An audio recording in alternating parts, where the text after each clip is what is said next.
বিষয়, সেই প্রত্যেকটা বিষয় কিন্তু তোমরা স্টাডি ম্যাটেরিয়াল পেয়ে যাবে প্লাস রেকর্ডেড ক্লাস পাবে। তো এইরকম সুবিধা তো হাতছাড়া করা যায় না, তাই সুবিধাটাকে নিতে গেলে বা যারা ধরো পরীক্ষায় বসছো, পরীক্ষায় বসার আগে নিজেকে আরো ভালোভাবে তৈরি করতে চাও, সেই দিক থেকে আমরা বলছি কিন্তু এখানে নোস্টারির তরফ থেকে যে সুযোগটা এনেছে সেইটাকে তোমরা অ্যাডমিশন হয়ে যাও। এবং অ্যাডমিশন হওয়ার জন্য বা যদি কিছু জানতে চাও তাহলে নিচে ডেসক্রিপশন বক্সে হোয়াটসঅ্যাপ নাম্বার দেওয়া রয়েছে, সেখানে অবশ্যই যোগাযোগ করো। ঠিক আছে, তাহলে এবার আমরা চলো কন্টিনিউ করতে থাকি যে প্রথম আমরা কোন শহরের কথা জানবো। সবারই চেনা জানা একটা অতি পবিত্র শহর বা যেটাকে আমরা বলি পাঞ্জাবের যে অমৃতসর। সেই অমৃতসরের জায়গাটা বিশাল সুন্দর জায়গা। আমাদের ভারতের যে বিশেষ করে বাঙালিরা যারা ভ্রমণ পিপাসু তাদের জন্য কিন্তু একটা অতি সুন্দর জায়গা। প্লাস তীর্থক্ষেত্র হিসেবে পাঞ্জাবের যে স্বর্ণ মন্দির রয়েছে, দেখো এখানে আমি ছবি দিয়েছি, সেই স্বর্ণ মন্দির কিন্তু কোথায় অবস্থিত? অমৃতসর। সেই অমৃতসর যেটা পাঞ্জাবের মধ্যে পড়ছে, এটা কিন্তু ভারতের স্বর্ণ শহর হিসেবে পরিচিত। তাহলে কোন প্রশ্ন আসতে পারে, কোন শহরকে স্বর্ণ শহর বলা হয়ে থাকে ভারতের ক্ষেত্রে? তাহলে কি বলবে? উত্তর বলবে পাঞ্জাবের অমৃতসর। উত্তর বলবে পাঞ্জাবের অমৃতসর শহরকে কিন্তু সোনার শহর বা স্বর্ণ শহর বলা হয়ে থাকে, কারণ এখানে যে স্বর্ণ মন্দির রয়েছে, অর্থাৎ এই অমৃতসর যে জায়গাটা মেইনলি কিন্তু শিখ ধর্মাবলম্বী, অর্থাৎ শিখ ধর্ম সম্প্রদায়ের মধ্যে পড়ছে এবং এদের যে পবিত্রতম মন্দির সেটা স্বর্ণ মন্দির। এবং এই মন্দিরটি 90-এর দশকে প্রতিষ্ঠিত হয়েছিল। স্বর্ণ মন্দির কত সালে হয়েছে? 90-এর দশকে। এবং এটা কিন্তু 24 ক্যারেটের প্রায় 500 কেজি সোনা দিয়ে তৈরি। স্বর্ণ মন্দিরের যে গুরুত্ব সেটা হচ্ছে কি 24 ক্যারেটের সোনা কিন্তু টোটাল 500 কেজি সোনা দিয়ে এই স্বর্ণ মন্দিরটা তৈরি করা হয়েছে। এই জন্য কিন্তু অমৃতসরের মধ্যে যে স্বর্ণ মন্দিরটা রয়েছে, তাই জন্য অমৃতসরকে স্বর্ণ শহর বলা হয়ে থাকে। আচ্ছা, পরবর্তী শহরে যাচ্ছে, পরবর্তী যেটা প্রশ্ন আসতে পারে যে কাকে কোন ভারতের কোন শহরকে দাক্ষিণাত্যের কাশী বলা হয়? দাক্ষিণাত্যের কাশী বলা হয়। আমরা কাশী আমরা যেতে জানি যে উত্তরে রয়েছে, উত্তরের কোরসানি কাশীটা একটা অতি পবিত্র স্থান, সেখানে দাক্ষিণাত্যের কাশী বলা হয়েছে কোনটাকে? কর্ণাটকের মাদুরাই। ঠিক আছে, কর্ণাটকের মাদুরাই যে শহরটা রয়েছে সেটাকে কিন্তু মাদুরাই শহরকে কিন্তু দাক্ষিণাত্যের কাশী বলা হয়ে থাকে। কারণ কি আলমপুর যেখানে রয়েছে কৃষ্ণা আর তুঙ্গভদ্রা নদী কিন্তু এই শহরটার মধ্যে কিন্তু মিলিত হয়েছে। অর্থাৎ মাদুরাই শহরের উপর দিয়ে যে তুঙ্গভদ্রা ও কৃষ্ণা নদী গেছে, সেই দুটো নদী কিন্তু মিলিত হয়েছে, যাদের সঙ্গম স্থল অতি পবিত্র বলে ধরা হয়ে থাকে সেই স্থানটির জন্য। সেই জন্য দক্ষিণা কাশী বা দাক্ষিণাত্যের কাশী বলা হয়ে থাকে। আর এই অঞ্চলে কিন্তু শ্রী দুর্গা নাগেশ্বর স্বামী মন্দির কিন্তু এই মাদুরাইতে রয়েছে। শ্রী দুর্গার নাগেশ্বর স্বামী মন্দির যেটা, সেটাও কিন্তু এই মাদুরাই শহরের মধ্যে দেখতে পাওয়া যাবে। ঠিক আছে, আচ্ছা পরবর্তী যে ইনফরমেশন সেটা হচ্ছে কোন শহরকে ভারতের প্রবেশদ্বার বলা হয়ে থাকে? ভারতের প্রবেশদ্বার মেইনলি গেটওয়ে, ইন্ডিয়া গেটওয়ে, যেটা ছবি দেখতে পাচ্ছ তোমরা, আমরা মুম্বাই শহর, তৎকালীন নাম যেটা বোম্বে। মুম্বাই শহরকে কিন্তু ভারতের প্রবেশদ্বার বলা হয়, ইন্ডিয়া গেটওয়ে বলা হয়ে থাকে, কারণ এই শহরে এসে কিন্তু চারদিকে যে জাহাজগুলো রয়েছে, জাহাজরা যেটা এতে সেখানে কিন্তু এই মুম্বাই গেটওয়েতে বা মুম্বাই শহরে এসে কিন্তু ভিড় করে। অর্থাৎ এই যে মুম্বাইয়ের প্রবেশদ্বার, এইখান থেকে কিন্তু বিভিন্ন জায়গায় ছড়িয়ে যাওয়া যায়, বিভিন্ন জায়গায় যাওয়াটা সেটা কি একটা যে কমিউনিকেশনটা, এটা কিন্তু এই মুম্বাই শহর থেকে বিভিন্ন জায়গায় যাওয়া যেতে পারে, এটা ইজিলি হয়ে থাকে, সেই জন্য ভারতের প্রবেশদ্বার বলা হয়ে থাকে। এখান থেকেও প্রশ্ন আসতে পারে।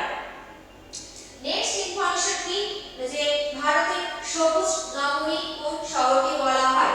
এবার সবুজ নগরীর মধ্যে কিন্তু এই তালিকায় অনেক নাম রয়েছে, কিন্তু ফার্স্ট আমরা যদি যেটা বলি চেন্নাই, চেন্নাইয়ের যে তিরুবনন্তপুরম রয়েছে স্থানটা, সেটা কিন্তু সবুজ নগরী নামে বিখ্যাত, তিরুবনন্তপুরম।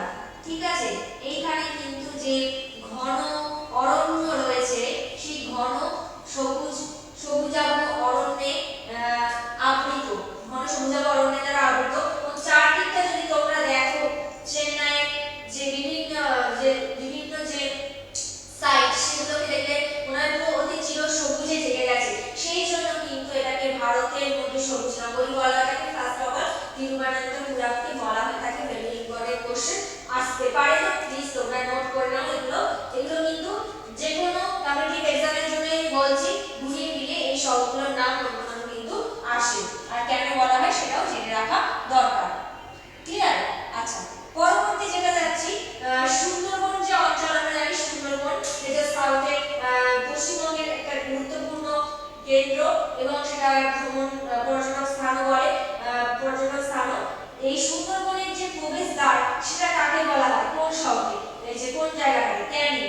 ক্যানিং যেটা দক্ষিণের যদি শাখা যদি যায় সেখানে বিভিন্ন ওই জায়গাটার মধ্যে পড়ছে, দক্ষিণে একটা ক্যানিং এলাকা ওয়েস্ট বেঙ্গলের মধ্যে। এই যে এই এলাকাটা দেখো লাল চিহ্ন দ্বারা রয়েছে, ঠিক আছে, পশ্চিমবঙ্গের একদম সর্বদক্ষিণে, পশ্চিমবঙ্গের সর্বদক্ষিণে এই যে অঞ্চলটা রয়েছে সেটা কিন্তু ক্যানিং অঞ্চলের মধ্যে পড়ছে।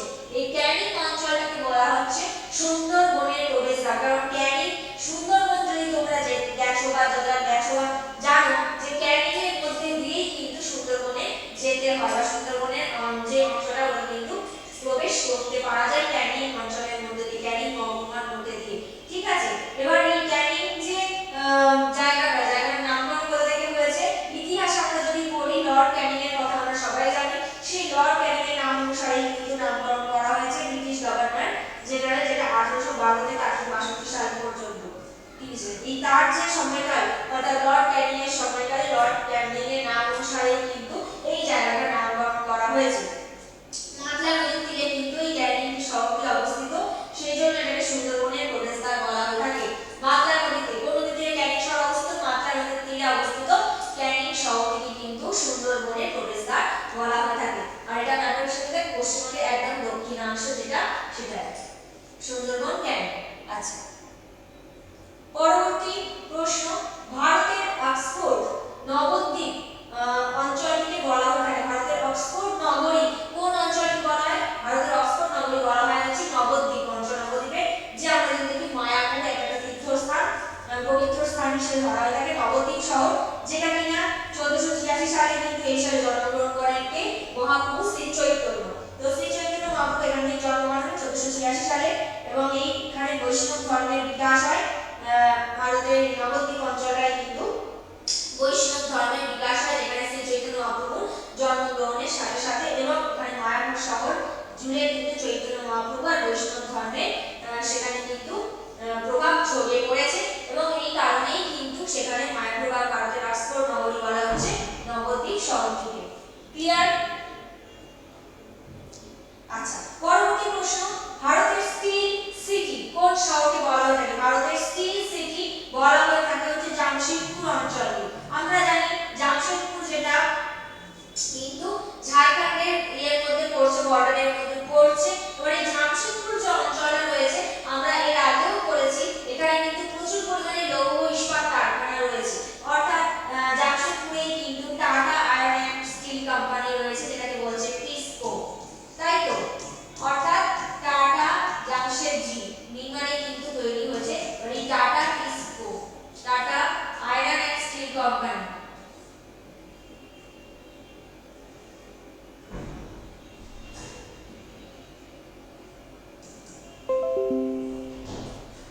Tata iron and steel company যেটা রয়েছে কোথায়, এই জামশেদপুরে, ঠিক আছে। এবং এর পাশাপাশি আমরা যদি দেখি জামশেদপুরে প্রচুর ছোট বড় কিন্তু এরকম লৌহ ইস্পাত কারখানা, প্রচুর পরিমাণে ফ্যাক্টরি গড়ে উঠেছে, শিল্প শহর বলা যেতে পারে জামশেদপুর, সেই জন্য কিন্তু জামশেদপুরকে আমরা ভারতের স্টিল সিটি বলে থাকি। আচ্ছা, নেক্সট শহর হচ্ছে কি গোলাপী শহর। আমরা এটা কিন্তু প্রতি পরীক্ষাতে কমন কোশ্চেন, এটা যে কোনো বেশিরভাগ ক্ষেত্রেই আসে। গোলাপী শহর হচ্ছে কোন শহরটাকে আমরা চিনি, জয়পুর। জয়পুরকে আমরা কিন্তু গোলাপী শহর চিনি, জয়পুর হচ্ছে রাজস্থানের রাজধানী। এটি গোলাপী শহর নামে 1876 সালে প্রিন্স অফ ওয়েলস এন্ড মহারানী ভিক্টোরিয়ার আগমন ঘটে এই শহরে। তখন কিন্তু আতিথেয়তার জন্য গোলাপী রঙে সাজানো হয়েছে, সাজিয়েছিলেন মহারাজ সিং। তখনকার যে মহারাজ রানী সিং ছিলেন তিনি কিন্তু এই 1876 সালে যখন প্রিন্স অফ ওয়েলস আর মহারানী ভিক্টোরিয়া জয়পুরে আসেন, তখন সেক্ষেত্রে তারা গোলাপী রঙে সাজিয়ে দিয়েছিলেন, তাই জন্য এই শহরকে সেই থেকে কিন্তু গোলাপি শহর বলা হয়ে থাকে।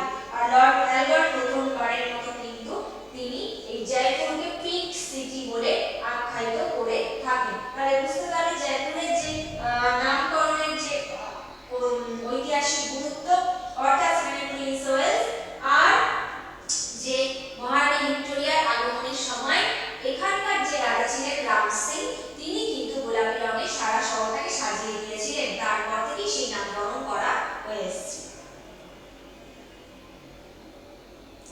আচ্ছা, পরবর্তী যে জিনিসটা সেটা হচ্ছে কি নাগপুরকে কমলালেবু শহর বলা হয়ে থাকে। কোন শহরকে কমলালেবু শহর বলা হয়? তাহলে প্রশ্ন আসতে পারে নাগপুর, এটা মহারাষ্ট্রের নাগপুর। মহারাষ্ট্রের নাগপুর এই অঞ্চলে কিন্তু প্রচুর পরিমাণে কমলালেবুর উৎপাদন হয়ে থাকে এবং এই কমলালেবু উৎপাদনের আধিক্যের জন্য কিন্তু বেশি এখানে এই শহরটাকে বিশেষ করে কমলালেবু শহর কিন্তু বলা হয়ে থাকে। তো এরকম প্রচুর প্রশ্ন আসবে যে ঘুরিয়ে ফিরিয়ে বিভিন্ন শহর সেগুলো কোথায়, সেগুলোর উপনাম বা অন্য কোনো নাম কি আর কেন এই জন্য বিখ্যাত শহর